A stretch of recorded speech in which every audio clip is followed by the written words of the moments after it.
punctured vessel. So this is going to be something with holes in it where you can use it as a candle holder. You're going to start by rolling out a slab of clay. For this one, you're going to want something a little longer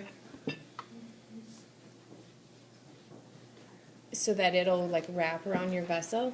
So you can double check, you're going to need some sort of a container to use to wrap it around.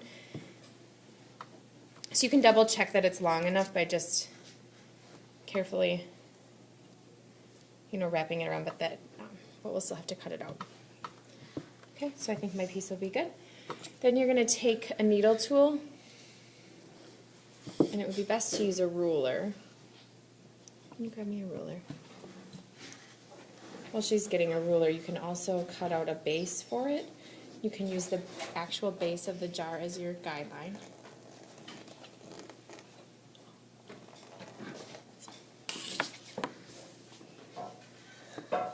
So, with your ruler, because you want it to be a straight line, you can kind of press it in and then cut right along the ruler.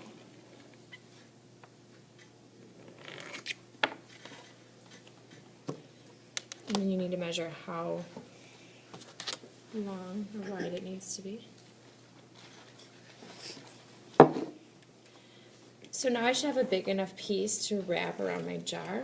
Now this clay is a little soft, so you might need to wait a day before you actually wrap it around. You don't want it too dry that it doesn't wrap, but this is a little soft. We'll try it and see what happens. You do need a straight edge. I would suggest putting a piece of paper towel around your jar first. If it doesn't fit on there perfectly, that's okay.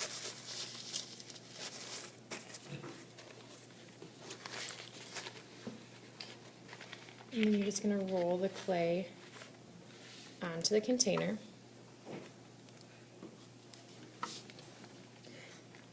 And then the other side of the clay should line up to your first side. So what I just did was cut this piece of the clay over here.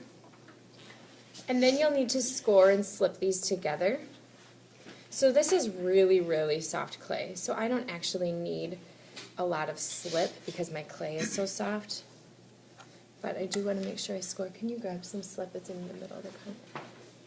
So I'm just scoring along where it connects. And don't worry if you score over the edge a little bit because you can always smooth it out later. So mine is overlapping a little bit. If yours doesn't overlap, you can score the edge, but I think we're going to get a little bit sturdier of an edge by scoring on the overlap part.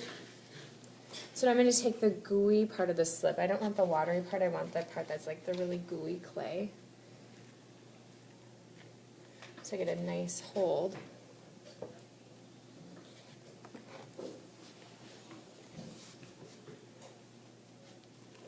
Okay.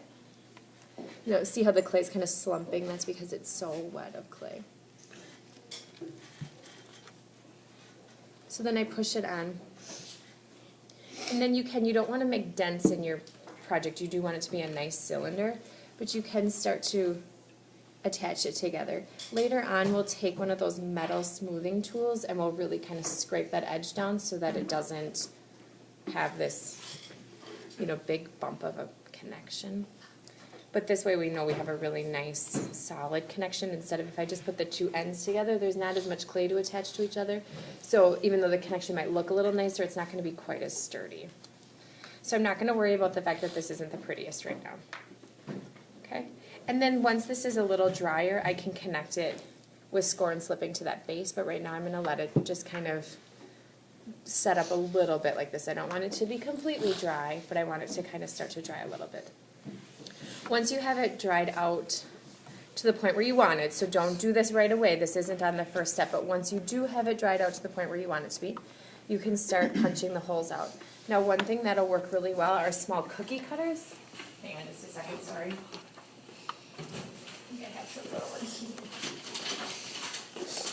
Nope, I don't, I just have giant ones. So a small cookie cutter, you can kind of punch out shapes. But you can also cut out shapes. Now, if you're going to cut out shapes, please have some sort of a tracer, like make something out of paper. So if you're doing all hearts, you want them to look nice and well planned out. So if you take, cut out little paper shapes and set them on, that will help you. I'm just going to do something quick, so I'm going to draw, kind of draw on what I want to draw.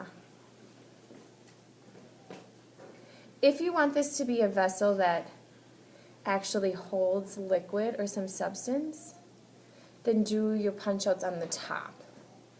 Okay?